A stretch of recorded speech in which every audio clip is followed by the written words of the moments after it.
Hi guys, আজকে দেখো দুপুরের লাঞ্চটা এখন শেয়ার করে নিচ্ছি। দুপুরের লাঞ্চে গরম গরম ভাত তো করেছিলাম, ডিম আলু কষা করেছিলাম।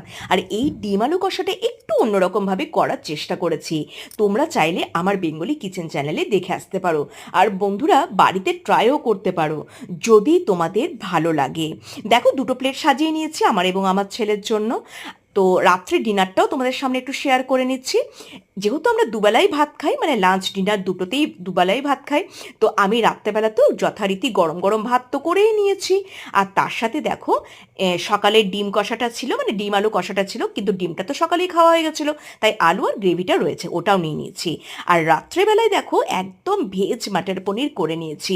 এই রেসিপিটাও একটু সিম্পল ওয়েতে করেছি, বাট একটু অন্যরকমভাবে।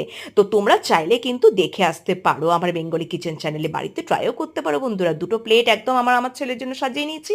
তো আজকের শর্ট ভিডিও কেমন লাগলো অবশ্যই কমেন্ট করে জানিও বন্ধুরা। যদি ভালো লাগে লাইক শেয়ার অ্যান্ড সাবস্ক্রাইব করে দেবে। আজকের মতো শুভরাত্রি, টাটা।